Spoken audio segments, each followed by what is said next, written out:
Buongiorno, buongiorno, in diretta con Focus TG, molta cronaca oggi nel nostro notiziario. Vediamo i due fatti gravi di cui ci occuperemo tra poco. Un uomo travolto e ucciso vicino al centro commerciale di San Bonifacio. C'è un testimone che dice l'auto nera gli è passata più volte sopra. Poi la fuga del responsabile è un incidente. A Fontaniva, rapina a Villa Nicolini, banda armata immobilizza la moglie dell'imprenditore e la costringe ad aprire la cassaforte, poi la fuga con gli ori di famiglia. Vi daremo tutti i particolari su questi due gravi fatti di cronaca, ma intanto andiamo a Verona in diretta da Daniele Garbin e Simone Squarcina, perché in vista della chiusura dei Giochi Olimpici all'Arena di Verona c'è tensione per diverse manifestazioni organizzate, anche in vista a quanto sembra del possibile arrivo all'Arena di Verona di Donald Trump. A te la linea, Daniele. Sì, buongiorno direttore, buongiorno ai telespettatori. Proprio siamo in piazza Bra, proprio alle mie spalle l'arena, e in questo momento anche è il limite della zona gialla, proprio un limite che è stato fissato proprio per impedire l'accesso ai non autorizzati. Lo spiegamento di forza è veramente imponente, si avverte proprio l'arrivo, l'esito di quello che sarà poi domenica, il momento clou di tutto l'evento della manifestazione di chiusura delle Olimpiadi. Ecco, in questo momento si avverte anche la tensione, la preoccupazione, è un momento anche che richiama migliaia di persone ovviamente. A questo evento però c'è anche chi dice no a quello che è stato l'esito. Tra un po' si farà il bilancio. Con una rete di associazioni veronesi, la rete Olimpiadi No Grazie, ha concluso poco fa una conferenza stampa dove diceva proprio che questo tipo di iniziative insomma non raccoglie il vostro favore. Ci sono una serie di elenchi di motivi, e hanno organizzato una manifestazione sempre per la giornata di domenica, una manifestazione che insomma percorrerà per 3,5 km il centro di Verona, e soprattutto scandirà degli slogan e dei motivi. Ecco, con me Fiorenzo Fasoli, il co-segretario di Rifondazione Comunista, che era a capo di questa rete, di questa decina di associazioni. Ecco, ci spiega perché verrà fatta questa manifestazione, soprattutto quali i contenuti per cui c'è questo dissenso sostanziale alle Olimpiadi. Ma facciamo una manifestazione perché è giusto che anche il popolo che non è d'accordo dica la sua impressione, il suo giudizio sull'iniziativa.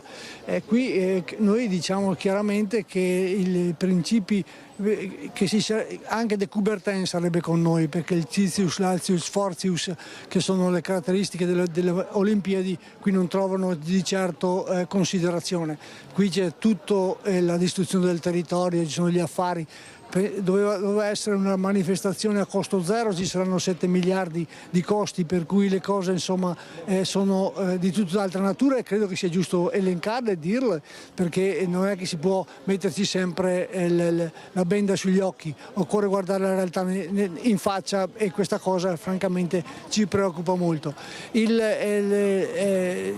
Peraltro la situazione mi pare che riscuota anche un certo interesse. Certo che per la maggior parte è attenzione per le manifestazioni, ma qui appunto la questione dello sport e del confronto sportivo passa di sicuro in secondo piano, e non c'è certo, addirittura perfino i greci sospendevano le guerre quando facevano le Olimpiadi, noi invece le moltiplichiamo e le sviluppiamo ancora di più. Ecco, a proposito di guerre, però ecco, c'è anche una questione di preoccupazione per quanto riguarda la violenza, perché attendete migliaia di persone alla partecipazione di questa manifestazione. Ovviamente l'impegno è che sia una manifestazione pacifica, però non si può escludere che chi, come magari in altre occasioni, in altre zone, in altre situazioni, pensiamo a Milano, ha portato la violenza. Ecco, questo in che modo vi sentite anche di garantire? Ecco, farete qualcosa? Ci sarà un modo per riuscire un servizio d'ordine magari all'interno del comitato? la questione violenza, ecco, che potrebbe scatenare e attirare magari i black bloc, per esempio. Intanto la questione della guerra non c'entra assolutamente nulla, poi diciamo che abbiamo un documento politico, è chiaramente evidenziato, dove sono richiamate tutte le nostre parole d'ordine, il nostro giudizio sulle iniziative. Per noi la questione della sicurezza è garantita, casomai tocca a qualcun altro eventualmente intervenire e essere soggetto attivo di fronte a questa situazione. Noi non abbiamo nessun sentore che ci siano invece situazioni di pericolo da questo punto di vista. Ci auguriamo che ci sia una grande manifestazione pacifica con la partecipazione di tanti, perché le cose da dire sono molte e credo che alla fine trovarci a dover pagare debiti di questa natura quando invece ci mancano i soldi per le pensioni, per la sanità, per le scuole e per lo Stato sociale, francamente ci pare una contraddizione che sia insanabile. Va bene, allora ovviamente noi seguiremo l'evento proprio domenica e quindi speriamo proprio che sia l'occasione da una parte della celebrazione dei giochi e dare risalto, dall'altra l'espressione appunto del legittimo anche dissenso, ma in modo pacifico in questo momento. Per il momento allora grazie al segretario.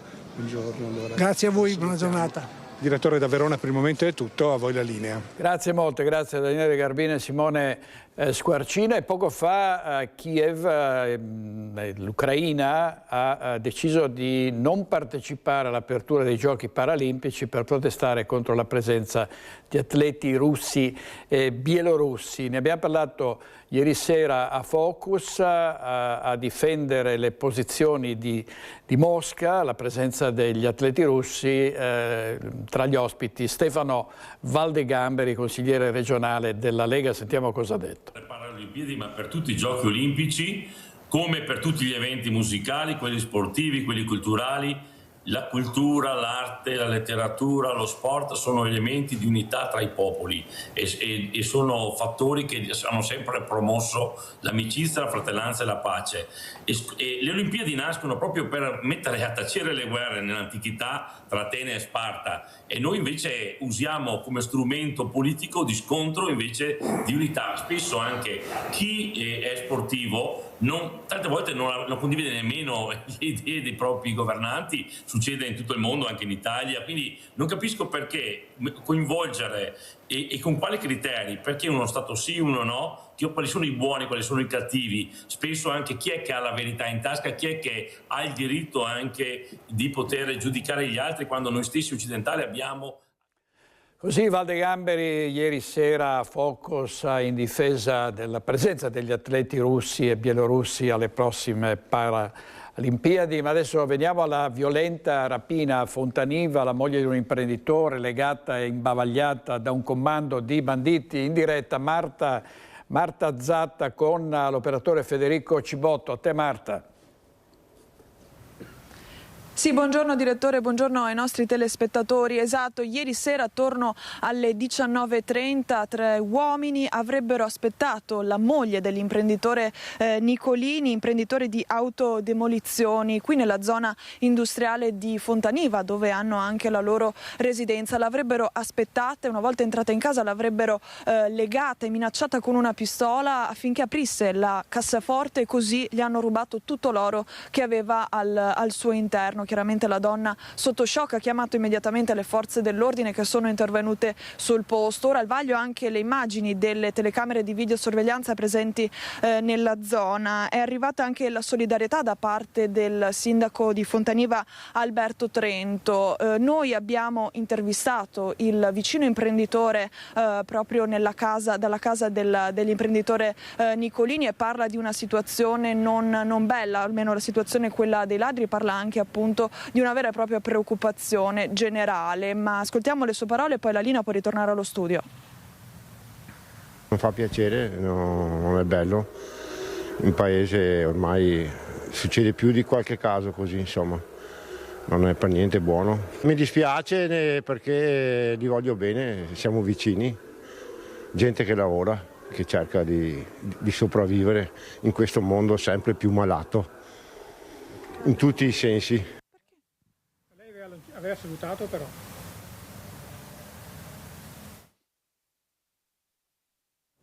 Allora non so se Marta Zatta voleva riprendere la linea, andiamo avanti intanto con i nostri registi Francesco Cerone e Andrea Basso e altra cronaca. Vi abbiamo detto di questo incidente che non è un incidente ma un omicidio a San Bonifacio, dove un cittadino straniero è stato trovato alle prime ore dell'alba davanti a un centro commerciale. Dai primi accertamenti si sarebbe trattato di un investimento volontario e ripetuto da parte di un'automobile. Una persona è stata sottoposta a fermo e condotta nella locale caserma dei Carabinieri. Sul posto sta compiendo rilievi la sezione investigazioni scientifiche dell'Arma. Dai primi riscontri raccolti sul posto, il cadavere è stato rinvenuto dietro al centro commerciale di San Bonifacio. Un residente nella zona avrebbe assistito alla scena riferendo di aver visto un'auto nera investire la vittima e poi salire sulla aiuola passando sopra al corpo. Ci sarebbe forse un regolamento di conti legato all'ambiente dello spaccio di droga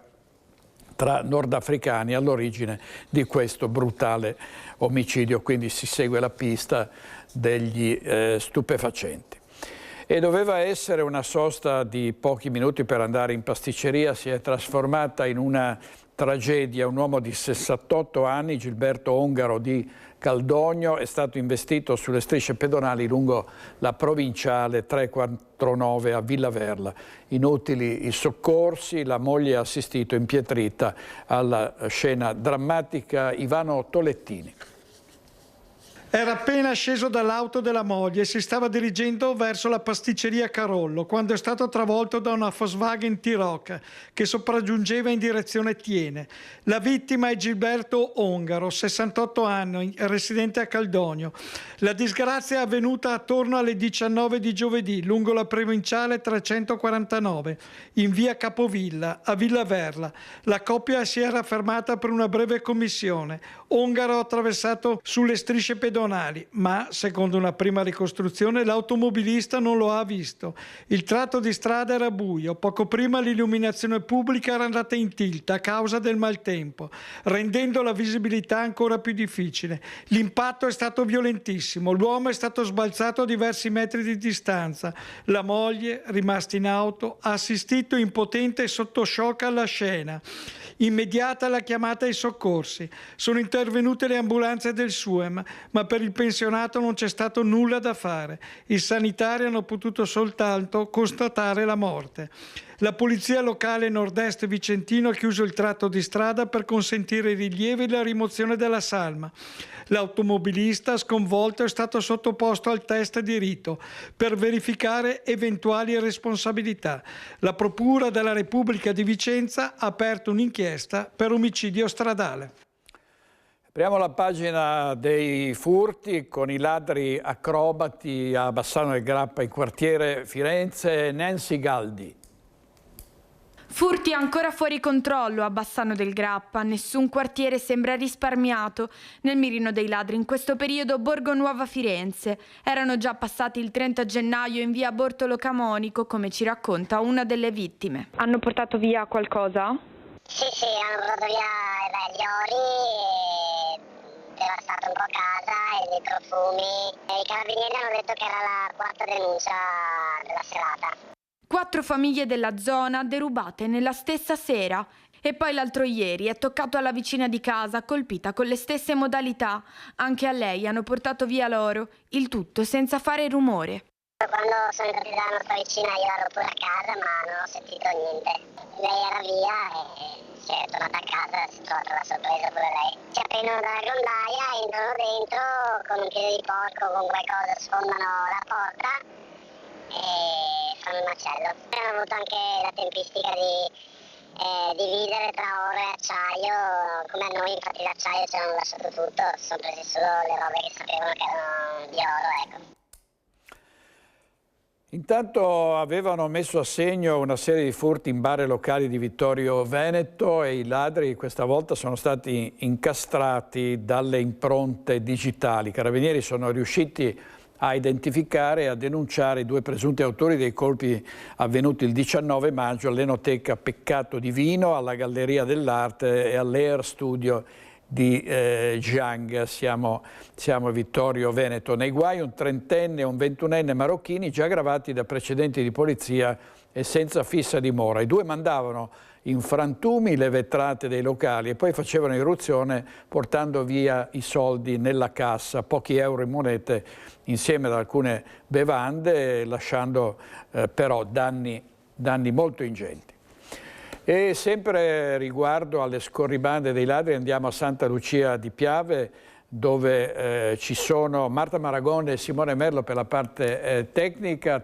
A te Marta. Sì, buongiorno direttore. Sì, siamo a Santa Lucia di Piave in via dell'Artigliere per tornare ancora una volta a parlare di scorribande di ladri. Qui nella serata sono entrati nel condominio che vedete alle mie spalle, 2 appartamenti al piano terra, 4 al primo piano, e hanno tentato di entrare in 3, forse 4 appartamenti. A fare la scoperta i residenti, che hanno notato qualcosa di strano nelle serrature delle abitazioni tornando a casa. Qui con me la signora Letizia Cestaro. Che cosa è successo allora, signora? Al nostro rientro abbiamo provato ad aprire la porta e abbiamo subito accorti che era stata manomessa, praticamente facciamo fatica ad entrare, e poi siamo consultati con gli altri del pianerottolo e anche loro hanno avuto la stessa avventura. Presumiamo che sia stato nel pomeriggio, perché diciamo che eravamo tutti via, per cui non abbiamo neanche una testimonianza o qualcosa di qualche orario, però iniziamo a essere veramente preoccupati. Riteniamo una zona tranquilla e adesso dovremmo provvedere assolutamente a qualcosa di sicurezza.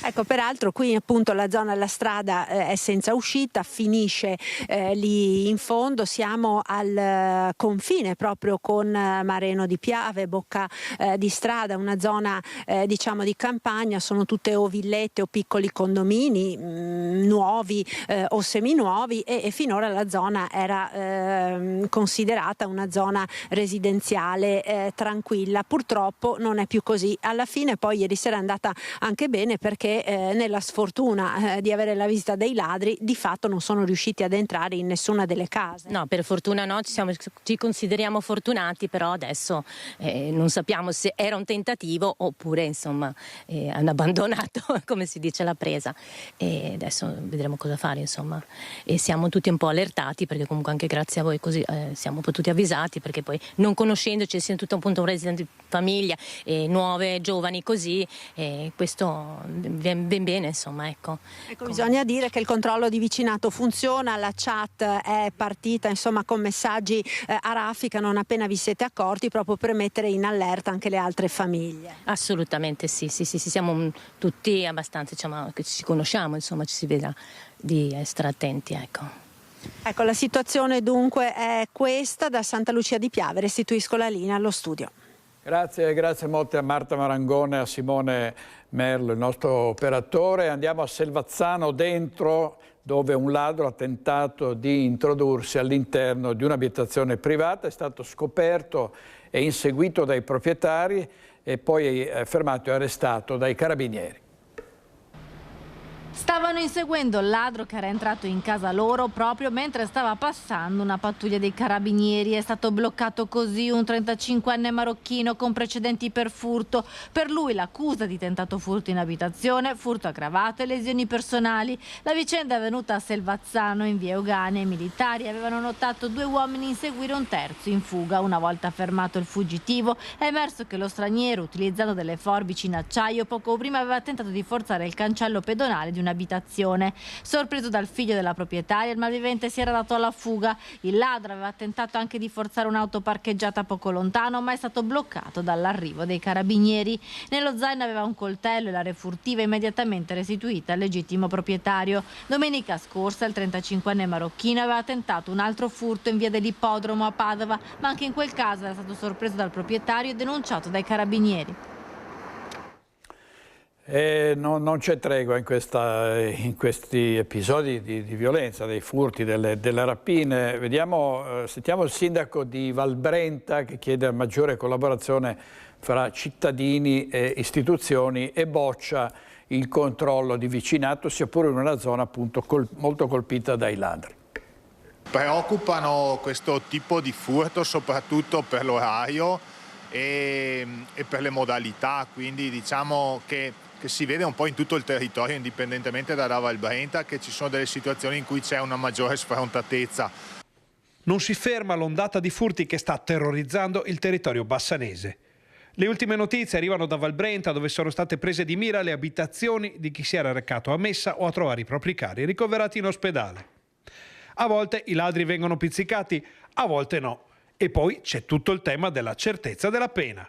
Per una serie di norme sui furti di particolare tenuità, diciamo che poi non consegue una sanzione che faccia sì che questi soggetti rimangano dove devono rimanere, e quindi la sensazione sul territorio di preoccupazione permane, perché come è evidente sono tutte misure che avvengono dopo che il fatto è successo. Invece abbiamo la necessità di agire in via preventiva. Prevenzione quindi innanzitutto quella che fanno le forze dell'ordine, ma anche quella che possono e devono fare i cittadini con una maglia sempre più fitta di relazioni e rapporti.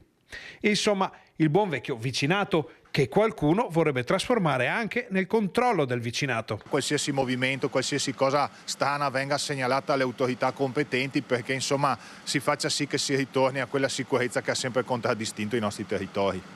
Pensa di avviare il progetto di controllo di vicinato, proprio agganciandosi a questa sua affermazione, a quanto ha detto? Ma diciamo che le forme di controllo del vicinato sono degli strumenti interessanti. Noi abbiamo anche una realtà molto diffusa, no? E quindi anche con case isolate, dei piccoli centri storici, quindi non so se dal punto di vista pratico faccia al caso nostro. Di sicuro il controllo di vicinato lo fa da sempre la nostra comunità.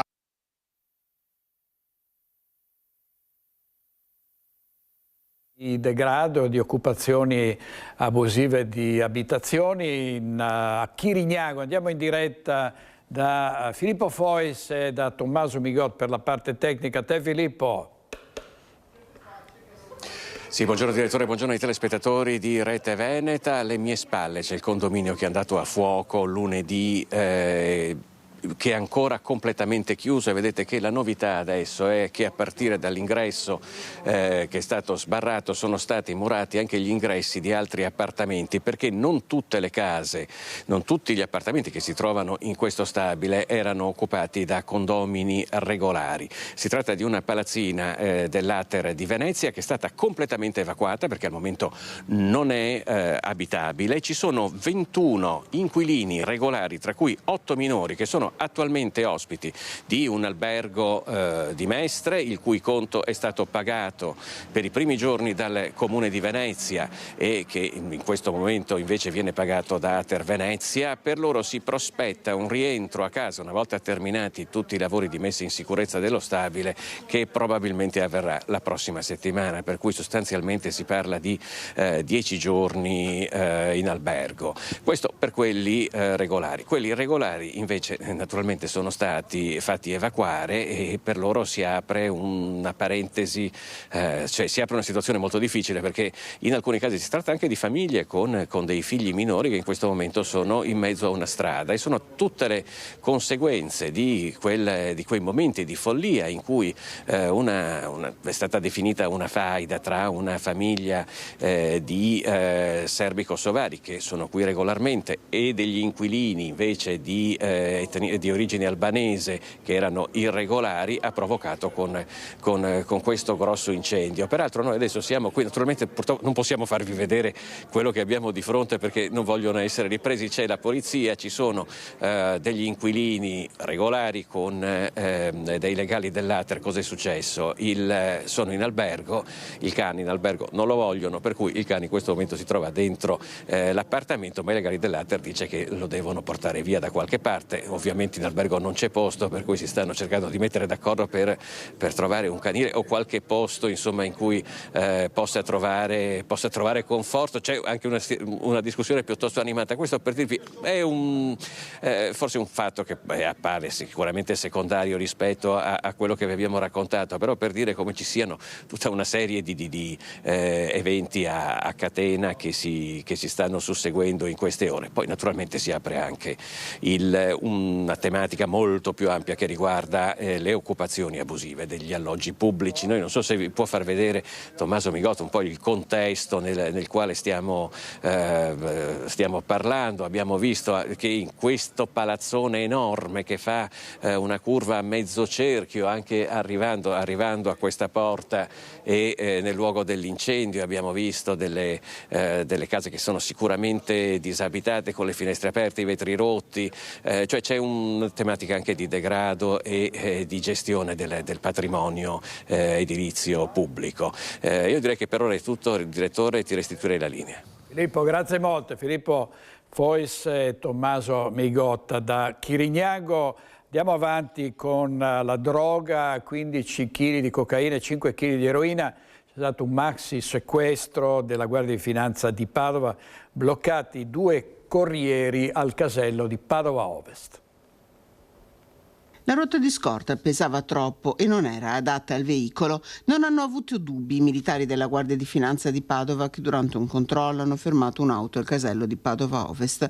A bordo 2 fratelli nigeriani, cittadini francesi, che hanno esibito una patente polacca rivelatasi poi falsa. Dalla rotta di scorta sono saltati fuori oltre 20 kg di droga suddivisa in pacchetti di plastica e ovuli di varie dimensioni. In totale sono stati trovati 15 kg di eroina e 5 di cocaina. I 2 fratelli sono stati arrestati per traffico di stupefacenti, sequestrata l'auto e anche 1.000 euro in contanti trovati all'interno. Indagini sono in corso per capire da dove arrivasse l'ingente quantità di stupefacente e quale fosse la sua destinazione finale. Servizio di Chiara Gaiani, torniamo alla tragedia di Cerea nel Veronese.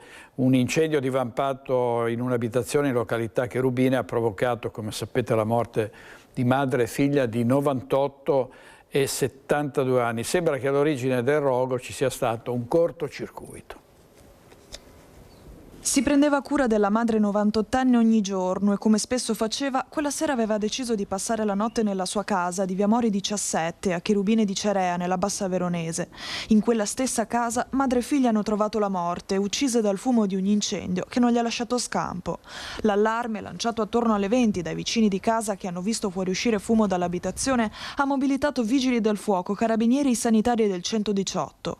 Un intervento rapido e massiccio che però non è bastato. All'interno dell'abitazione a 2 piani i soccorritori hanno trovato senza vita la 72enne Luisa Ziviani e la madre Carmela Dian, di 98. Oggi essere qui a pensarli e a pensare a questa tragica fine, insomma, fa male a tutta la comunità. Credevano nella famiglia, la dimostrazione era anche quella appunto del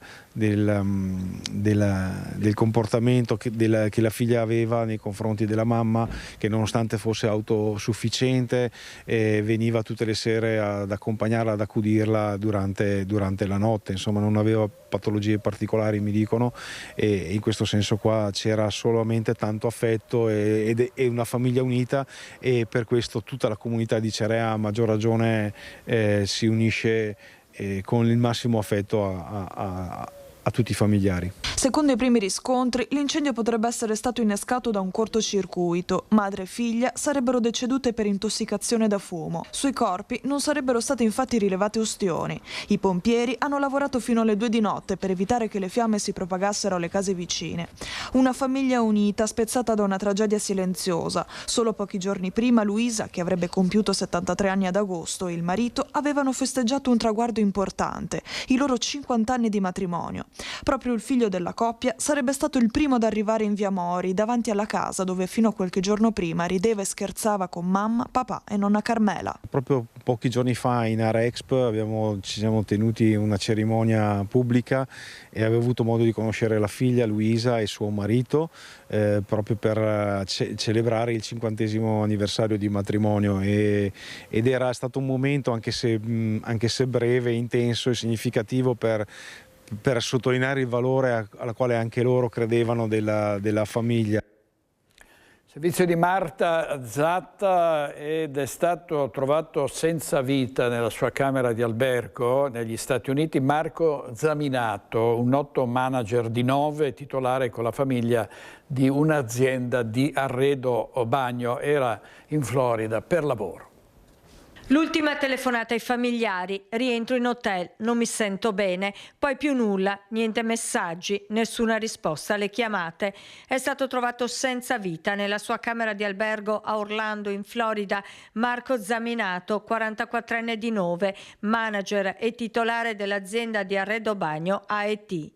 Zaminato era arrivato negli Stati Uniti per lavoro per partecipare al Salone dell'Industria della Cucina e del Bagno.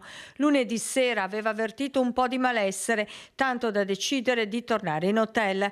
A dare l'allarme sono stati i familiari che per ore hanno provato inutilmente a contattarlo. Marco Zaminato sarebbe stato stroncato da un infarto. In Florida in queste ore sono arrivate la compagna Anna e la sorella Silvia per il riconoscimento della salma e per espletare le pratiche di rimpatrio.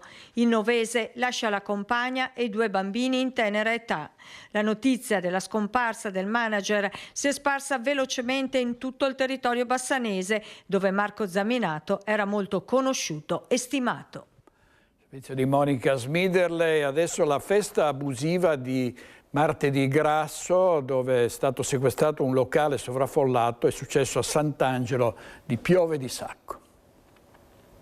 229 persone stipate in appena 240 metri quadrati, un locale che doveva essere un circolo privato, ma di fatto era una discoteca abusiva a Sant'Angelo di Piove di Sacco. Quando i poliziotti sono entrati martedì sera verso mezzanotte, hanno trovato una festa di carnevale in corso, musica a tutto volume, suonata da un DJ e centinaia di giovani intenti a ballare sulla pista. Eventi e feste infatti venivano regolarmente pubblicizzati sui social, ma dai controlli è emerso che il locale non era in regola, mancava prima di tutto l'agibilità della struttura. La discoteca abusiva, oltre a essere sovraffollata, era anche sprovvista di uscite di sicurezza adeguate. In caso di incendio o emergenza sarebbe stato possibile unicamente uscire attraverso un'unica scala e un'unica porta di accesso. Dunque il locale non era idoneo a ospitare attività danzanti o comunque eventi con la presenza di oltre 99 persone. Il presidente dell'associazione è stato denunciato per apertura abusiva di luoghi di pubblico spettacolo e intrattenimento. Per lui anche una multa di 6.000 euro per gravi irregolarità. Già la scorsa settimana la polizia amministrativa aveva accertato che un organizzatore esterno aveva pubblicizzato un evento per la serata di sabato nello stesso circolo, rivolto a centinaia di giovani e adolescenti con bevande alcoliche e il pagamento di una quota di partecipazione, senza che alcuna domanda fosse stata presentata al comune. Dopo i tragici fatti di Cramontanà, il prefetto di Padova ha intensificato i controlli nei locali della provincia, con multe salate per chi non rispetta le norme di sicurezza. Servizio di Valentina Visentin e violenza sessuale commessi da incubo per una 49enne disabile massacrata dal compagno Laguzzino, un cittadino marocchino che viveva con lei, è stato condannato a 12 anni di reclusione. Daniela Sizzia. Picchiata a sangue, seviziata, minacciata e violentata, la vittima è una 49enne con disabilità. A chiedere aiuto lei stessa, che ha allertato il 118. Venite, mi ha massacrato. Poche parole, ma tanto per far accorrere i soccorritori e i carabinieri. La scena che si sono trovati di fronte è terribile. La donna tumefatta, sangue ovunque. L'ultima di una serie di aggressioni fisiche e verbali il 5 maggio 2025. Per lui, il compagno, cittadino marocchino, tossicodipendente e con problemi di alcol, è scattato l'arresto. Le accuse gravissime, maltrattamenti, lesioni e violenza sessuale. L'uomo è stato condannato a 12 anni di reclusione e a versare alla vittima una provvisionale da 50.000 euro in attesa che il risarcimento venga definito in un distinto procedimento che si terrà in sede civile. Abbiamo anche chiesto un sequestro preventivo delle somme proprio perché qualora questa persona dovesse uscire dal carcere ed essere magari non trovarsi più, non avere disponibilità economiche, rimarrebbe vano e fine a se stesso aver ottenuto un tale risultato. L'avvocato difensore dell'imputato Marco Arrigo ora si riserva la decisione di ricorrere in appello, prima attende che vengano depositate le motivazioni. La vittima, presente in aula e terrorizzata dal suo aguzzino, si è assicurata più volte se l'uomo rimanesse in carcere, perché dice: ho paura di lui. Un motivo di felicità per la mia cliente è non tanto il risarcimento del danno, che voglio dire è assolutamente giusto e corretto che avvenga, anche perché ha subito delle conseguenze tali per cui dovrà avere sempre dell'assistenza e dovrà essere sottoposta a delle cure, ma in ogni caso la cosa fondamentale è proprio aver ottenuto giustizia per un fatto molto grave e che nessuna persona dovrebbe mai poter provare. Una relazione, quella tra due, è nata alcuni anni prima, dalla quale è nato un bimbo. Poi tutto è precipitato, lui violento, denunciato già in passato per aver picchiato anche il figlio, allontanato e poi ritornato a casa con la promessa di cambiare. Promessa infranta subito. Poi quel 5 gennaio 2025, quando la donna è stata picchiata a sangue, seviziata e violentata, lei salvata dai soccorsi, per lui si sono aperte le porte del carcere. Una storia di pura follia dove la violenza diventa una quotidiana normalità. Un'aggressione a Verona in piazza Cittadella, a pochi passi dall'Arena, vediamo il titolo del quotidiano locale, colpisce il cassiere con un pugno e ferisce anche un agente, un 19enne è stato arrestato. E adesso il caso del notaio assolto in primo grado a Vicenza dall'accusa di falso, ma l'accusa va in appello. Un caso che fa discutere, perché la procura e la parte civile non si fermano. Dopo la soluzione pronunciata a settembre dal Tribunale del notaio Tommaso De Negri, 49 anni, con studio a Vicenza e Marostica, è stato presentato ricorso in appello. L'imputato era accusato di falso materiale e falso ideologico in relazione ad alcune compravendite di abitazioni risalenti alla primavera del 2017. Secondo l'accusa, negli atti notarili sarebbero stati indicati prezzi diversi rispetto a quelli effettivamente corrisposti, con possibili ripercussioni anche sull'erogazione dei mutui. In primo grado, però, il Tribunale ha assolto il professionista con la formula del perché il fatto non sussiste, al termine di un lungo dibattimento. La difesa, con gli avvocati Gaetano Crisafi e Franco Coppi, ha sempre sostenuto l'estraneità del notaio, evidenziando come non fosse a conoscenza di eventuali accordi diversi tra venditori e acquirenti, che infatti furono condannati in primo grado. La procura, che aveva chiesto una condanna a 15 mesi, e la parte civile, tra cui il Consiglio notarile con l'avvocato Lucio Zarantonello, ritengono invece che vi siano elementi da rivalutare. Sarà ora la Corte d'Appello di Venezia a riesaminare il caso. De Negri è un professionista corretto, conclude Crisafi. Il Tribunale l'ha riconosciuto in pieno. Servizio di Ivano Tolettini, vediamo dalla prima pagina del Corriere delle Alpi un lutto, la malattia spegne il sorriso di Benedetta, maestra d'asilo nido, aveva 27 anni, una bellissima ragazza, figlia dell'ex amministratore di Mel Pierpaolo De Paris, lavorava al nido di Lientiai. Nel 2024 la scoperta della malattia dopo continui mal di testa. La cronaca sindacale, come vi abbiamo detto ieri, c'è stata tensione ancora allo stabilimento idro di Feltre. Alle 4 dell'altra mattina un camion ha tentato di lasciare il sito con alcune matrici considerate dai lavoratori il cuore produttivo della fabbrica. Il mezzo è stato fermato dal presidio permanente dei lavoratori che parlano di atto grave e di impegni traditi. Tiziana Bolognani.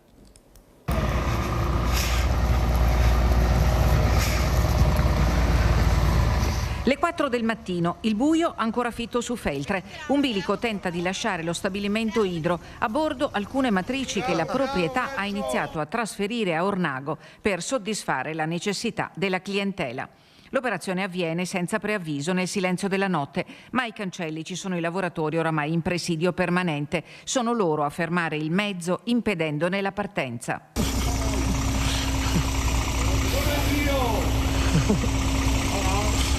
Per gli operai si tratta dell'ennesimo segnale di una volontà chiara a svuotare il sito produttivo dopo l'annuncio di chiusura della proprietà. Le matrici, spiegano, non sono semplici attrezzature, rappresentano il patrimonio industriale e il futuro occupazionale di questo territorio. Il tentativo è avvenuto in totale sfregio delle decisioni assunte al tavolo ministeriale riunito una settimana fa a Roma e viene letto come uno strappo grave rispetto agli impegni assunti. Impegni che, denunciano i sindacati, finora non avrebbero trovato riscontro concreto. Inutile dire che la tensione è alta. Settimane di incertezza, cassa integrazione e promesse mancate hanno logorato un clima già fragile. Dopo la tormentata notte i cancelli dello stabilimento feltrino sono rimasti chiusi. Si entra solo a piedi per impedire ulteriori tentativi di trasferimento. Dal presidio arriva un appello alle istituzioni e alle autorità competenti: vigilare, intervenire, ristabilire un quadro di trasparenza e rispetto degli accordi. Perché, affermano i lavoratori, qui non si difende soltanto un posto di lavoro, si difende la dignità di centinaia di famiglie e il futuro industriale di un intero territorio. E questa volta, assicurano, non faranno un passo indietro. Ma intanto oggi la giornata è cruciale, è in corso in prefettura un incontro convocato dal prefetto nel pomeriggio, una riunione tra le parti allo stabilimento. Sentiamo gli aggiornamenti ancora da Tiziana Bolognani.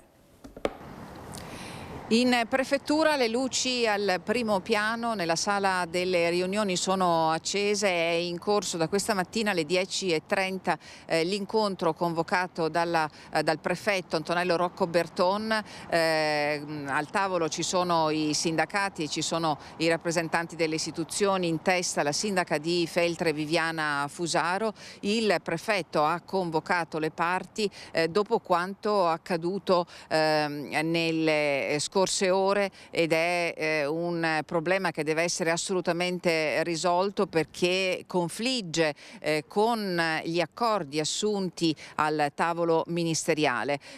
Con il prefetto certamente in questi minuti si cerca di mettere a punto una strategia che poi sarà riproposta alle 14 di questo pomeriggio in azienda nella sede dello stabilimento Idro a Feltre.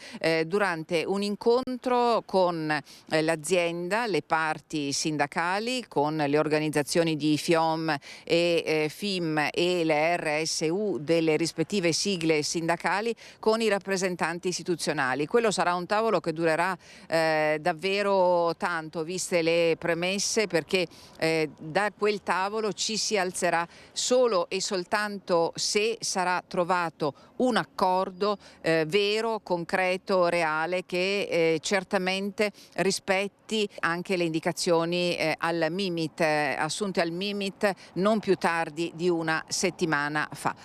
Tutti gli aggiornamenti questa sera. Grazie a Tiziana Bolognani, responsabile della nostra redazione bellunese, e a Stefano Bozzi, l'operatore. Vediamo una notizia esclusiva del Corriere del Veneto: notai quei giudizi sui candidati finiti online. Si tratta di un concorso per notai dove sono stati espressi giudizi come è carina, graziato, fenomeno, un documento sul sito del Consiglio nazionale poi rimosso, e accanto ad alcuni candidati che hanno superato le prove scritte nel 2024 nomi di santi. In questi giorni intanto è stato previsto l'orale. Vedete qui Annunciazione del Signore, Sant'Emanuele, insomma. E un'altra notizia dal Corriere del Veneto: vigilante morto mentre controllava i cantieri delle Olimpiadi a meno 12 gradi, c'è un'inchiesta per omicidio colposo. La sanità e la politica, frattura tra i sindaci nel distretto 2 dell'ULSS 7. Giampi Michelusi, sindaco di Thiene, parla contro il metodo di Cristina Marigo di Schio. Sentiamo. Non possiamo accettare che passi il messaggio che nel nostro distretto vada tutto bene, perché così non è. Giampi Michelusi, sindaco di Thiene, attacca la sindaca di Schio, Cristina Marigo, che ha sostenuto pubblicamente il DG Carlo Bramezza dell'ULSS 7, mentre la Regione valuta i manager della sanità. 10 sindaci del distretto 2 prendono le distanze perché dicono di non avere condiviso alcuna posizione unitaria.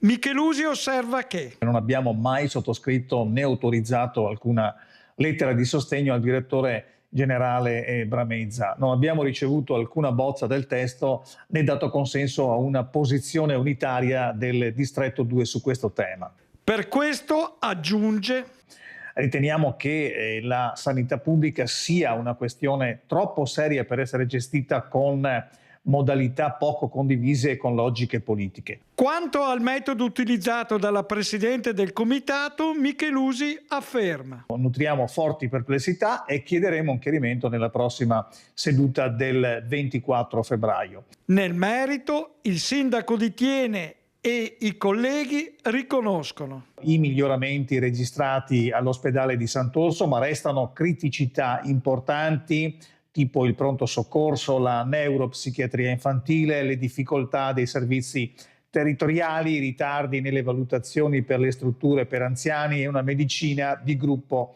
sempre più in sofferenza. Spiegano i sindaci di non avere voce sulla nomina del direttore generale, ma rivendichiamo il diritto e il dovere di indicare con chiarezza le strategie per affrontare i problemi che esistono nel territorio. Siamo pronti ovviamente a collaborare con chi guiderà l'ULSS, ma non possiamo accettare che passi il messaggio che nel nostro distretto vada tutto bene, perché così non è.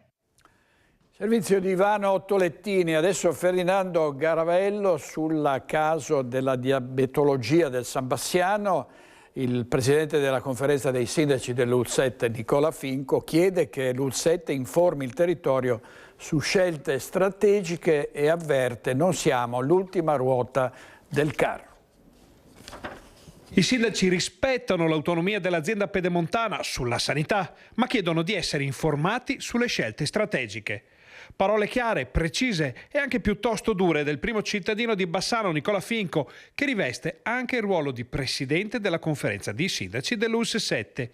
Pietra dello scandalo è la delibera di soppressione dell'unità operativa semplice di diabetologia del San Bassiano. Noi rispettiamo l'autonomia decisionale dei direttori, però visto che siamo la prima interfaccia, siamo coloro che rappresentano i cittadini e non siamo l'ultima ruota del carro, per quel che riguarda le riorganizzazioni interne all'azienda ospedaliera in ambito sanitario, penso che sia doveroso e penso sia anche cortesia istituzionale informare noi sindaci su determinate scelte. Il sindaco di Bassano ricorda la faccenda della senologia e la mette in correlazione con le scelte sulla diabetologia, ribadendo che lui e i suoi colleghi del territorio non ne sapevano nulla. Qualche anno fa ci ricordiamo la soppressione dell'unità operativa semplice dipartimentale di senologia.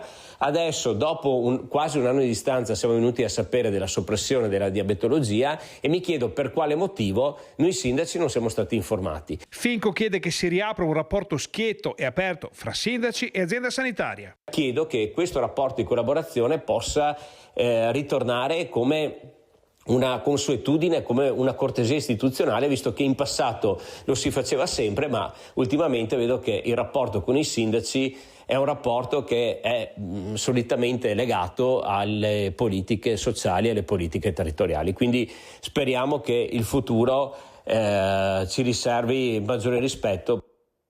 Così il sindaco di Bassano Nicola Finco. Vediamo i titoli della tribuna di Treviso, una notizia arrivata poco fa: veterinario si faceva arrivare la droga dall'Olanda in ambulatorio, è stato arrestato. In manette il professionista con studio a Santa Lucia di Piave. Nella scatola intercettata dalla polizia c'erano 80 grammi di una sostanza psicoattiva. Le perquisizioni a casa in ambulatorio hanno portato al sequestro di metanfetamina e di MDMA.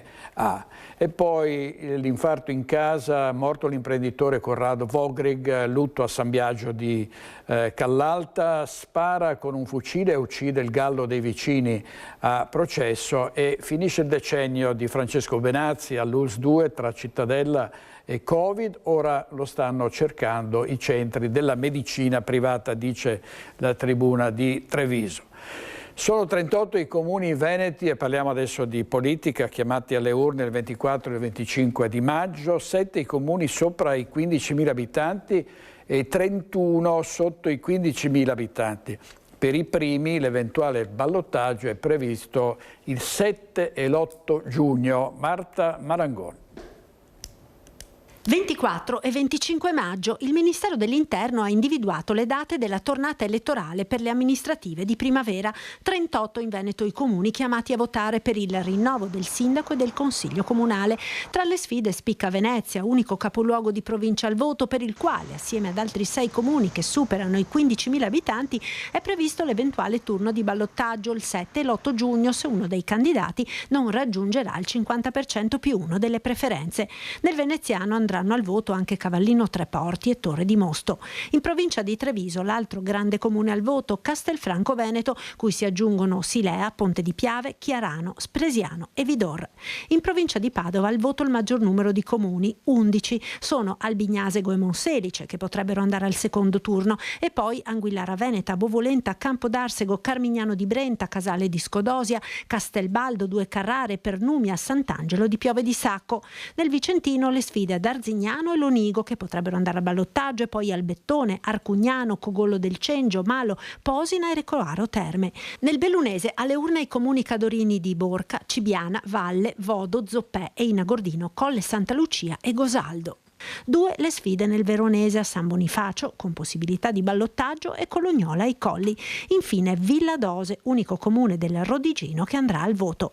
Quella del 2026 sarà una primavera densa di appuntamenti elettorali. Oltre alle amministrative si voterà infatti per il referendum sulla giustizia il 22 e 23 marzo e negli stessi giorni i cittadini dei collegi uninominale 1 di Rovigo e uninominale di Selvazzano Dentro dovranno mettere nell'urna anche la scheda per eleggere i 2 deputati che andranno a prendere il posto di Alberto Stefani, eletto presidente della regione, e Massimo Bitonci, nominato assessore nella giunta regionale. Centinaia di persone al Candiani di Mestre ieri sera per l'avvio della campagna elettorale del candidato sindaco per il centro-sinistra, il senatore Andrea Martella. Mi candido per il cambiamento, ha detto, a partire dal ripopolamento della città. Ilaria Marchiori. Io mi candido a sindaco perché voglio ascoltare la città e voglio guidare il cambiamento.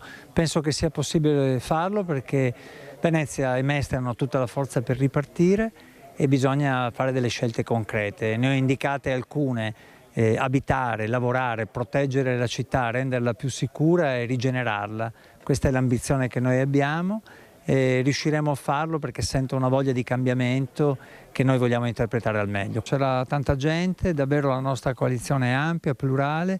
Io a tutti ho chiesto non un atto di fede ovviamente, ma ho chiesto fiducia, impegno, determinazione, credere nella nuova speranza che noi possiamo mettere in campo per Venezia. La risposta è importante e penso che non potrà che rafforzarsi. Martella, uno degli obiettivi principali è quello di ripopolare Venezia. Si può dire che da lì poi parte tutto? Sì, ho detto che questo non è un capitolo del programma, è la questione principale, il nodo da cui tutto deve generarsi, perché ripopolare significa avere case a disposizione, perché ripopolare significa avere servizi, perché ripopolare significa avere un'attività economica non solamente legata ai flussi turistici, ma alla capacità di creare nuova occupazione, nuove attività. Sono pronto con molta energia, con umiltà, perché è una sfida per una città così complessa, unica come la nostra, ma credo che la nostra campagna elettorale è iniziata già da settimane, stiamo facendo tantissimi incontri, incontrando associazioni, cittadini. Il nostro metodo è il dialogo, il confronto, l'apertura, e proseguiremo in questo modo dimostrando che tutti potranno sentirsi protagonisti del destino di Venezia. Il destino di Venezia sarà deciso appunto alle prossime amministrative e oggi i giornali parlano anche di Fratelli d'Italia che insiste perché si candidi a sindaco di Venezia Luca Zaia. L'altro candidato in corsa potrebbe essere appunto Simone Venturini. Ieri sera ne abbiamo parlato e c'era tra gli ospiti l'assessore ai lavori pubblici del Comune di Venezia, Francesca Zaccariotto. Sentiamo cosa ha detto. Ancora il fattore Luca Zaia, perché non si esclude un colpo di teatro, anche se ormai sembra che non sarà così. Lei cosa prevede? Non abbiamo la sfera di cristallo. Tra l'altro qualcuno ha detto potrebbe essere la Zaccariotto la candidata sindaco. Io prevedo che fra qualche giorno questa questione sarà definita, quindi se sarà Simone Venturini, insomma Simone Venturini lo conosciamo, quindi sappiamo che rapporto ha lui con la città, che conoscenza ha non solo della città ma anche della pubblica amministrazione, che io credo che sia fondamentale per poter guidare un comune e poi una realtà complessa come quella di Venezia. Martella ha iniziato la sua campagna elettorale come è giusto che faccia, come avviene in tutte le competizioni elettorali. Simone Venturini molto probabilmente sarà il candidato di questo centrodestra che comunque sta guidando la città, quindi a differenza di Martella, voglio dire, noi non dico che ogni giorno facciamo campagna elettorale, ma il nostro operare, il nostro lavorare e gli obiettivi che abbiamo raggiunto in questi 10 anni sono, voglio dire, quanto noi siamo riusciti a fare per la città. Quindi io credo che anche il fatto e questa differenza rispetto all'avvio di Martella e il non avvio ancora del centrodestra stia proprio che il centrodestra sta guidando la città e quindi parla quotidianamente alla città attraverso il suo fare. Mi auguro. Così ieri sera Francesca Zaccariotto a Focus e c'è uno scontro, torniamo sulla questione dei russi e dei bielorussi alle Paralimpiadi, c'è uno scontro tra Lega e Forza Italia nelle persone di Stefano Valdegamberi e Antonio Tajani. Sentiamo. Mi vergogno di lei, signor Ministro, mi vergogno di una politica che usa lo sport per mandare segnali ideologici. È ancora una volta il leghista Stefano Valdegamberi a scatenare una bufera con le sue dichiarazioni, soprattutto perché nel mirino finisce questa volta un esponente di un partito alleato, il leader di Forza Italia e numero 1 della Farnesina, Antonio Tajani, colpevole agli occhi di Valdegamberi di essere contrario alla partecipazione alle Paralimpiadi, con bandiere e inni, degli atleti russi e bielorussi e al rilascio di visti ai loro accompagnatori. Immediata la reazione del gruppo consigliare regionale di Forza Italia che chiede al partito di Salvini di prendere le distanze dal suo rappresentante Alferro Fini, ma Valdegamberi non arretra di un passo e quel vergogna rivolto a Tajani non se lo rimangia. Sono pesanti le sue considerazioni, quelle italiane sono pesanti, che da un ministro che dovrebbe conciliare, cercare amicizia tra i popoli, che getta fratture a che pro? Per seminare la pace, non di certo, probabilmente è un ottimo modo per seminare conflitto, divisione e odio tra i popoli e quindi tutte le premesse che portano alle guerre. Trasformare la cultura, i giochi olimpici in uno strumento di geopolitica, di divisione politica è un grave errore strategico per il nostro paese. Mi vergogno ancora, lo ripeto, mi vergogno che Tajani dia questa interpretazione. Peggio ancora se la questione riguarda gli atleti che si accingono a disputare le Paralimpiadi, sottolinea Valdegamberi. Toni inaccettabili per Forza Italia che attraverso il suo capogruppo Alberto Bozza e i consiglieri Jacopo Maltauro e Mirko Patron parla di attacco violento e scomposto e di demagogia da due soldi. Quello che non deve fare Valdegamberi è usare anche la posizione degli atleti disabili per strumentalizzare in maniera becera e io credo che si dovrebbe scusare, noi crediamo che si dovrebbe scusare, ci auguriamo che la Lega prenda le distanze in considerazione del fatto che è una forza di governo non solo a livello regionale ma anche a livello nazionale. Il governo del centrodestra ha le idee chiare da che parte stare, certamente con l'Ucraina e dalla parte dell'aggredito. Questo non può significare certamente evitare che atleti di qualsiasi nazione partecipino a una competizione sportiva, ma altra cosa è utilizzare un palco internazionale per esporre bandiere ed espressioni identitarie. Oggi purtroppo significato di un paese che non sta dialogando con il nostro continente, con l'Unione Europea, con il nostro paese. Così il consigliere regionale di Forza Italia Jacopo Maltauro e la polemica sull'autonomia, mentre il presidente del Veneto Alberto Stefani parla di storica prima volta per l'intesa affrontata in Consiglio dei Ministri sulle prime 4 materie, le opposizioni vanno all'attacco e c'è anche qualche perplessità all'interno del Carroccio.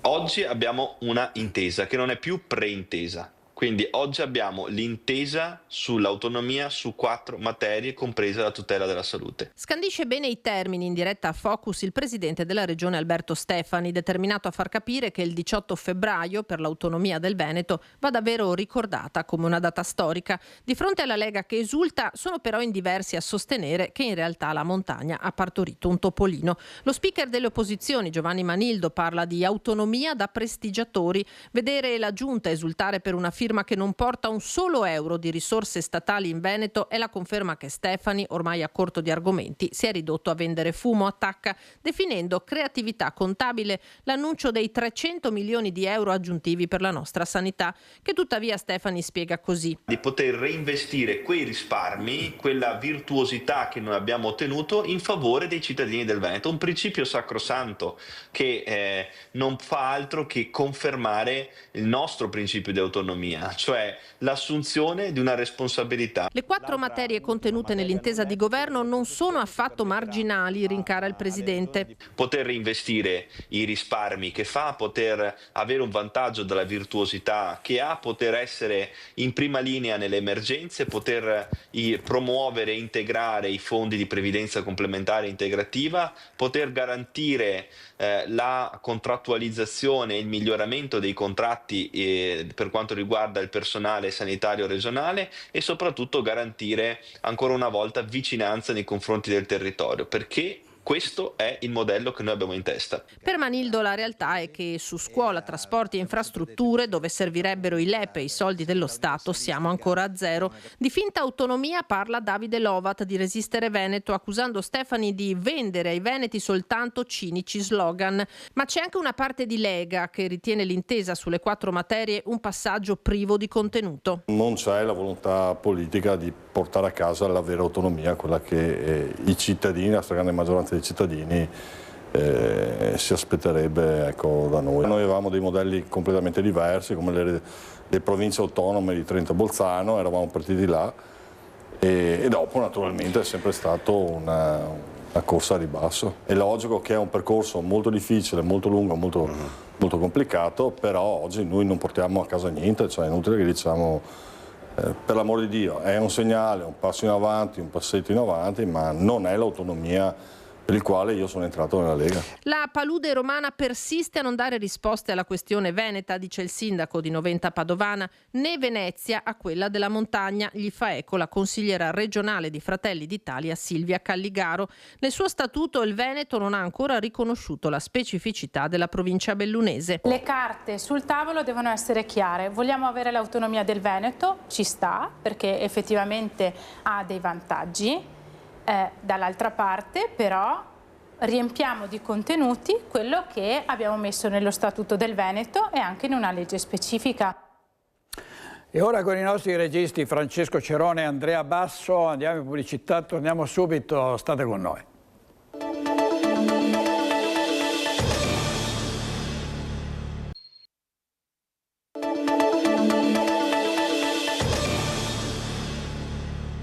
Ancora cronache ed andiamo a Romano Dezzelino, dove stamattina un tubo del gas è stato tranciato da un mezzo pesante in manovra e il pronto intervento dei tecnici però ha scongiurato il peggio.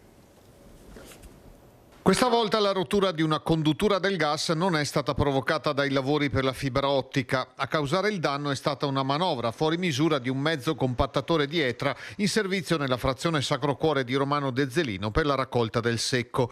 All'uscita da via San Francesco su via Lanzarini all'altezza del Civico 64, il camion, dovendo procedere a destra verso nord, ha allargato la svolta. In quel momento un veicolo che doveva entrare in via San Francesco ha costretto il conducente a spostarsi ancora di più verso il muro di cinta di una villetta, impattando proprio nel punto di allacciamento del gas al contatore. Il tubo si è piegato e subito è scattato l'intervento di 2 mezzi dei vigili del fuoco di Bassano, supportati poi anche da un tecnico di Italgas, dalla polizia locale di Romano e da altri tecnici di Etra. La chiusura in pochi minuti del rubinetto principale ha evitato la propagazione e la diffusione del metano. Nella casa interessata dalla rottura non c'era nessuno al momento dell'incidente, avvenuto intorno alle 11 del mattino mattino e risolto in meno di un'ora. Resta da riparare la condotta per consentire ai residenti di utilizzare il gas per i normali usi domestici. Adesso facciamo un salto in Friuli Venezia Giulia, vediamo a Udine il pubblico ministero ha chiesto la condanna del sindaco di Preone Andrea Martinis e del coordinatore della protezione civile Renato Valent ad 1 anno e 4 mesi di reclusione per l'omicidio colposo del volontario Giuseppe De Paoli. Il processo al sindaco di Preone e al coordinatore della protezione civile del paese per la morte del volontario Giuseppe De Paoli, travolto da una ceppaia di albero durante un intervento di bonifica nei boschi di Verzegnis, è arrivato alla stretta finale. Davanti al giudice Daniele Faleschini Barnaba è stato il giorno della discussione con la requisitoria del PM e le arringhe degli avvocati. Il pubblico ministero Andrea Gondola ha chiesto la condanna di Andrea Martinis, primo cittadino di Preone, e Renato Valent, coordinatore del gruppo di protezione civile, ad 1 anno e 4 mesi di reclusione per omicidio colposo. Giuseppe De Paoli morì il 29 luglio del 2023, quando in seguito ad un'ondata di maltempo abbattutasi sul Friuli fu necessario intervenire per mettere in sicurezza aree boschive in cui gli alberi erano stati piegati e in certi casi abbattuti dalla furia degli agenti atmosferici. La ceppaia di uno degli alberi rotolò verso valle, travolgendo De Paoli, che morì sul colpo. Il pubblico ministero ritiene che il sindaco e il coordinatore dei volontari siano responsabili in particolare per aver omesso di informare e formare i volontari intervenuti quel giorno e per non averli equipaggiati con materiali adeguati all'intervento che dovevano svolgere. Oltre alla pena detentiva ad 1 anno e 4 mesi, la richiesta di condanna prevede anche il pagamento di 1.000 euro per Martinis e l'interdizione per 6 mesi dall'attività di protezione civile per Valent. Le difese hanno chiesto l'assoluzione degli imputati. È stato un processo molto tecnico in cui si è discusso sul ruolo di sindaco e coordinatore dei volontari, considerati alla stregua di datori di lavoro, assoggettati dunque a prescrizioni e attività di tutela della salute e della sicurezza dei volontari, a loro volta considerati come lavoratori a tutti gli effetti. La modifica della legge che garantisce una tutela di sindaci e coordinatori è stata apportata, anche se secondo il PM Andrea Gondolo il legislatore nel farlo si è, testuali parole, incartato, non risolvendo affatto il problema. Il giudice ha fissato al 31 marzo l'udienza per eventuali repliche e per la sentenza. Servizio di Francesco Pezzella. Adesso andiamo a Cormon, dove c'è stato un incontro tra l'assessore regionale alla protezione civile Riccardo Riccardi e gli sfollati di Brazzano dopo la pesante ondata di maltempo del 16 e 17 novembre del 2025 che provocò una frana con 2 vittime. Omar Costantini. L'assessore regionale alla protezione civile Riccardo Riccardi è intervenuto all'incontro pubblico con i cittadini di Brazzano richiesto dai residenti a seguito delle alluvioni del 16 e 17 novembre scorsi. All'appuntamento ha partecipato anche il sindaco di Cormons, Roberto Felcaro, e sono stati illustrati nel dettaglio lo stato degli interventi, le misure di ristoro e le opere in corso.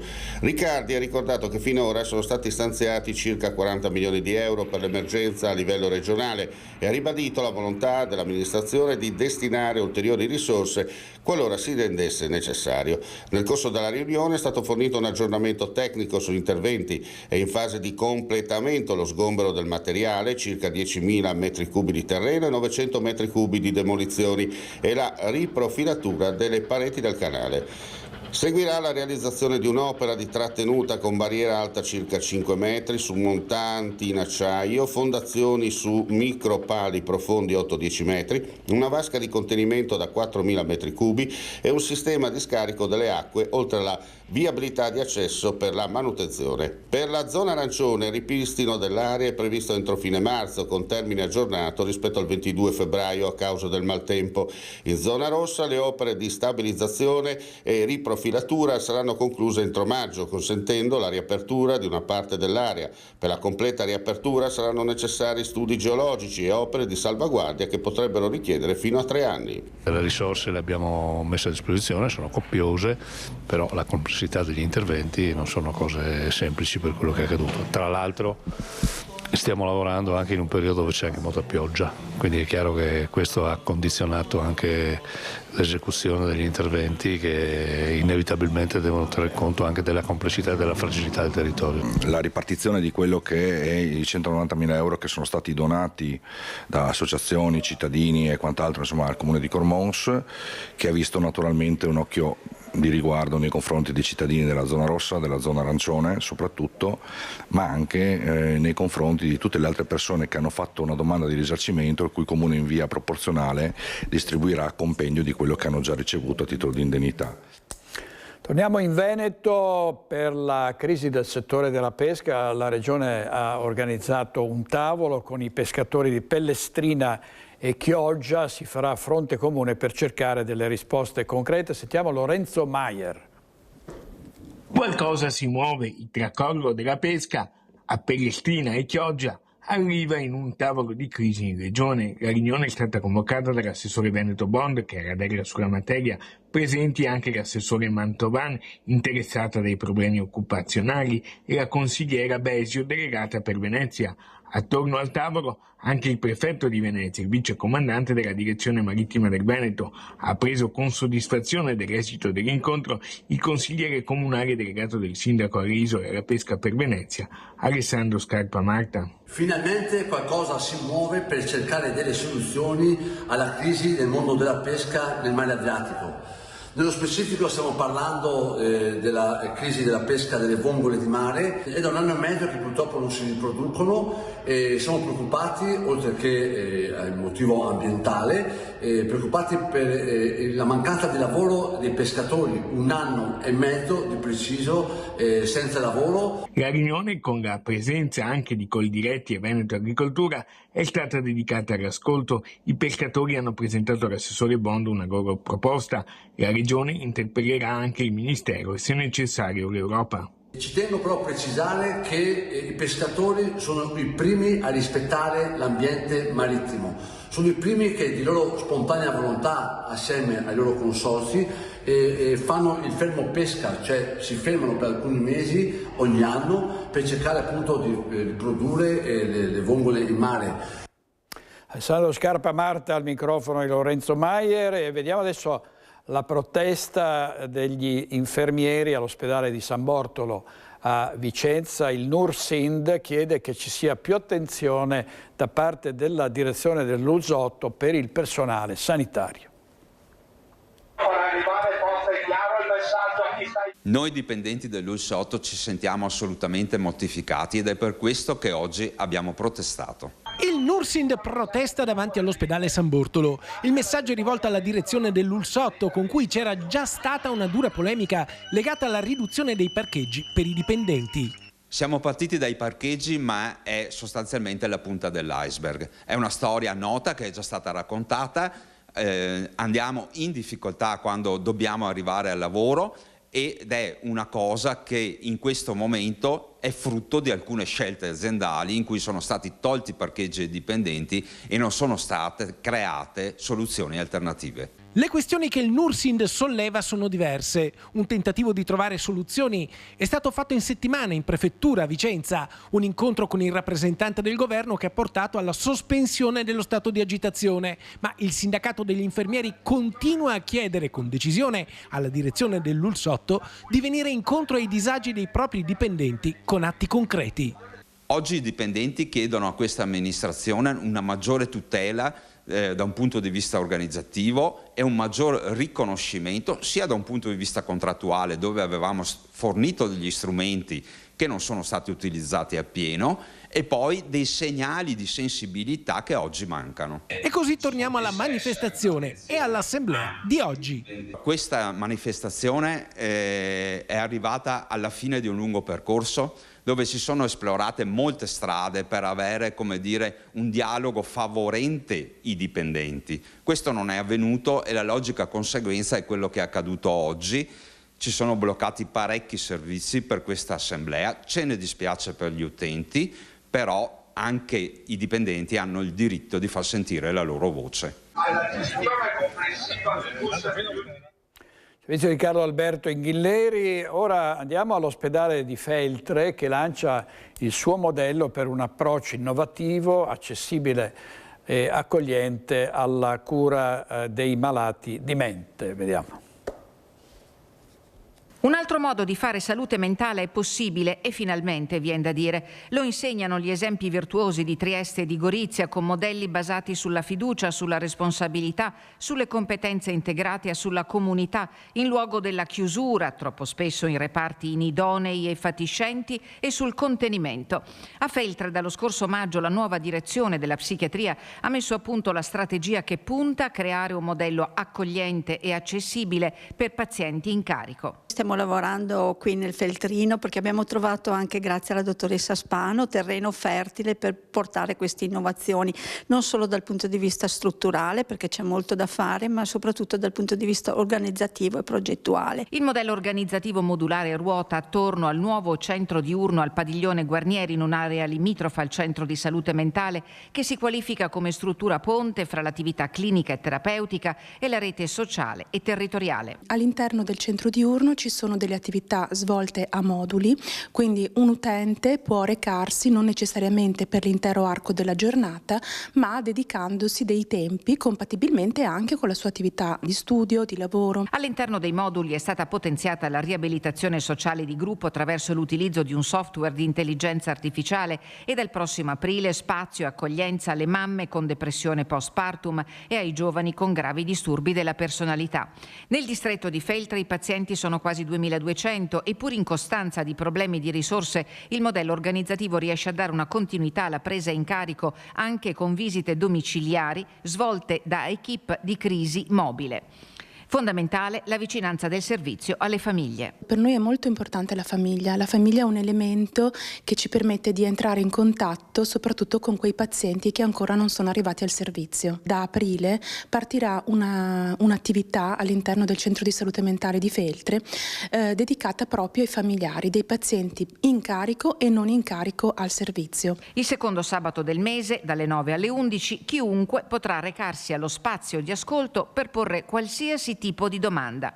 Percorsi nuovi che permettono alla psichiatria di Feltre di dare una risposta al bisogno migliore e più complessa. Il desiderio è di estendere in tutta la provincia, perché abbiamo evidenza soprattutto in alcune aree, insomma, delle difficoltà anche di tipo organizzativo, ma ci preme davvero tanto andare verso questo obiettivo, che è quello della presa in carico a 360 gradi della nostra persona, del nostro paziente.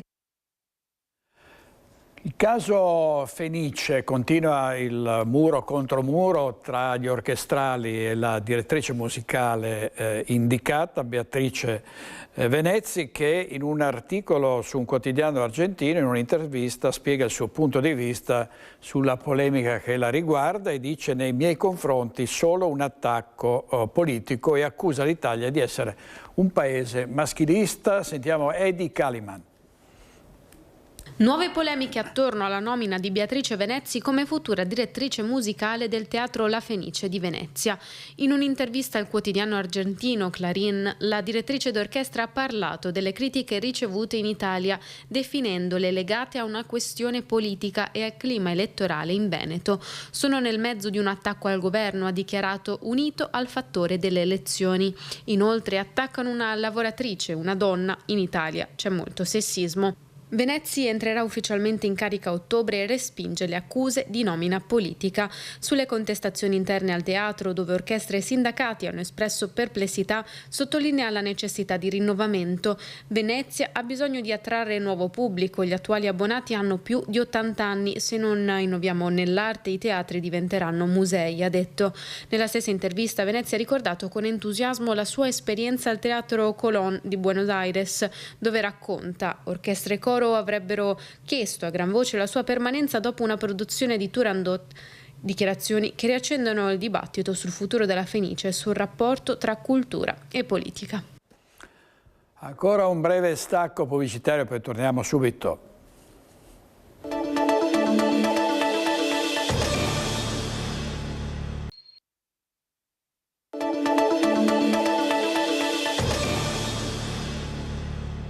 Nuova linea a Padova del tram SIR 2, pronta al varo la passerella ciclopedonale del cavalcavia Chiesa Nuova.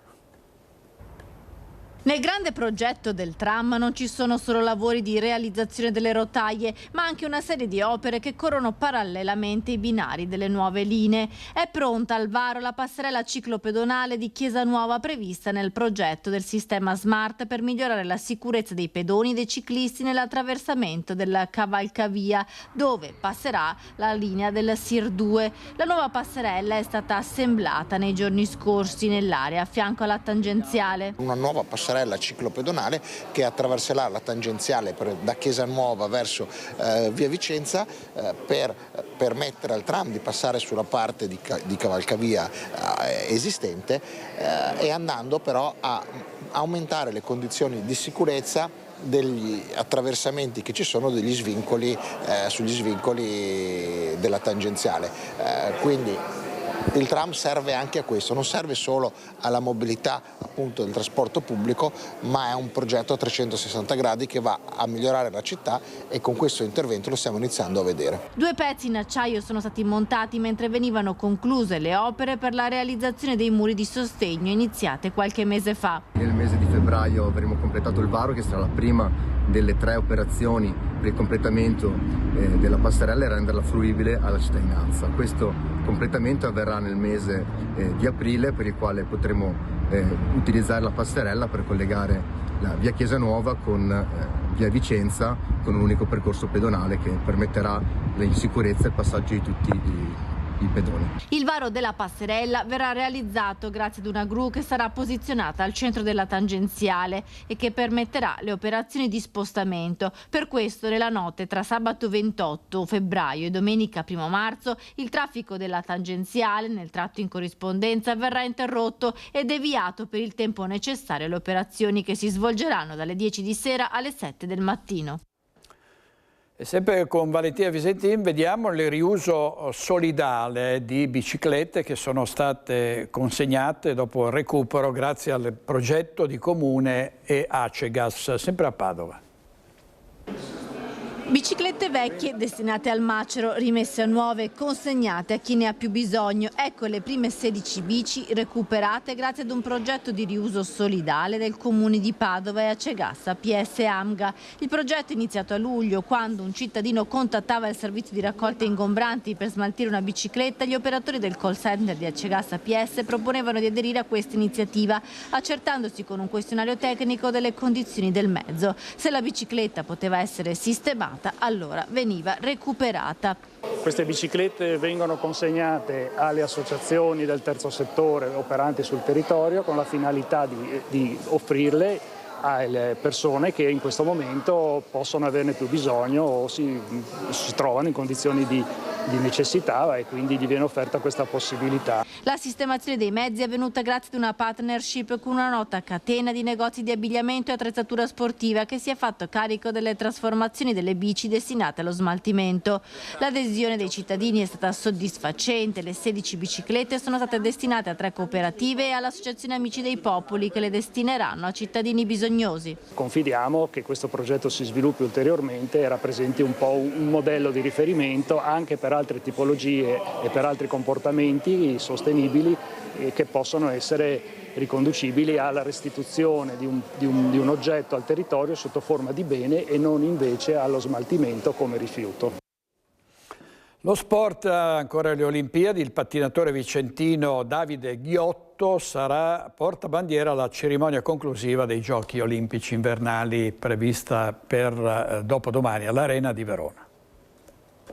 Negli ultimi giorni la mia Olimpiade ha avuto una svolta, finirò in bellezza e non posso che esserne contento. Sono le parole del vicentino Davide Ghiotto, medaglia d'oro nell'inseguimento uomini del pattinaggio di velocità, arrivata dopo il mancato podio nei 10.000 metri, che ha espresso la sua immensa emozione per essere stato scelto con Lisa Vittozzi come portabandiera dell'Italia alla cerimonia di chiusura dei Giochi Olimpici Invernali di Milano Cortina, che si terrà domenica sera all'Arena di Verona. Pattinatore che al suo rientro a casa dovrà districarsi tra i festeggiamenti a Zovencedo, dove abita, e ad Altavilla Vicentina, di cui è originario, dove è atteso da cittadini e dall'amministrazione già lunedì per una cerimonia aperta a chiunque voglia festeggiare il campione classe 1993, dove gli sarà consegnata una targa di riconoscimento. Il 23 febbraio presso la sala consigliare del comune di Altavilla Vicentina alle ore 19 consegneremo a lui una targa commemorativa del suo enorme traguardo che ha portato sulla vetta del mondo il nostro comune e il nostro paese. Bassano del Grappa il 1° marzo sarà dedicato anche agli sport da combattimento con l'evento Fighting Day alla CMP Arena. Partecipano tanti atleti provenienti dal centro-nord d'Italia, più o meno 600-700 atleti, tutte le discipline dai 7 anni fino agli over 40, a tutte le discipline saranno kickboxing, muay thai, MMA, quindi anche per il pubblico sarà una cosa da vedere da non tutti i giorni. Dopo anni lo sport da combattimento torna protagonista a Bassano del Grappa con un evento unico e di rilievo nazionale. Sarà il 1° marzo al CMP2 Arena e dalla mattina fino alla sera, insomma, dove si affronteranno 13 discipline appunto di combattimento. Ecco. L'idea è stata accolta con entusiasmo fin da subito dall'amministrazione. Quando abbiamo proposto di fare questa giornata di campionati nazionali dove si affronteranno circa 600 allievi provenienti da tutta Italia, con insomma un impatto molto importante anche per la nostra città e per il nostro territorio, ho subito fatto presente all'amministrazione, al sindaco Nicola Finco e all'assessore Merano Scottono, che hanno accolto positivamente insomma la richiesta. Allora andiamo a San Zenone, vediamo le donne in arte, sentiamo. Dopo l'edizione 2025 sviluppata sulle tonalità dell'azzurro, sarà il giallo il colore protagonista di Donne in Arte, mostra che valorizza la creatività femminile. L'esposizione sarà allestita a Villa Marini Rubelli di San Zenone degli Ezzelini ed è visitabile nei prossimi 2 fine settimana. In cromie di luce, colore e emozioni, l'ingegnosità e la fantasia delle donne si esprime attraverso svariati materiali e tecniche, dalla pittura con l'uso dei pigmenti, dei pennelli e delle tele, alla scrittura, all'uso della voce e del corpo con il canto e con la danza. Trasformare, manipolare per dare forme nuove, inedite a tessuti, stoffe, decorazioni floreali sono le azioni che stanno dietro alle creazioni scelte per la mostra. L'apertura di questo sabato 21 alle 11 sarà arricchita da un accompagnamento musicale. Il sabato successivo ci saranno delle letture ad alta voce, tutte al femminile. Il ricavato delle offerte solidali sarà devoluto alle scuole per l'infanzia di Carainati, Liedolo e San Zenone. Servizio di Mirko Cavallin, gli ospiti di questa sera a Focus: Valentina Dallacort, Barbara Denardi, Michele Favero, Massimo Venturato, Laura Zagnolla. Se volete partecipare a Focus potete scrivere a focus@medianordest.it. Siamo aperti a tutte le proposte, coloro che vogliono venire a confrontarsi con imprenditori, politici, raccontare la loro storia, dire quello che pensano, possono scrivere a focus@medianordest.it. E se volete saperne di più di Focus, i retroscena, i segreti, la storia di Focus, potete partecipare come vedete lunedì 23 febbraio alle 20:30 a Conegliano in via Galilei, Sala Verde di Casa Toniolo, per la presentazione del mio libro, che è un po' la somma di tutti i 16 anni di questa trasmissione televisiva molto seguita, e quindi vi aspettiamo. Grazie ad Alberto Gava per aver organizzato la serata a cui parteciperà anche il nostro editore, l'editore di questo libro, Silvano Piazza. Buona giornata, arrivederci, e grazie ai nostri registi Francesco Ceronna e Andrea Basso.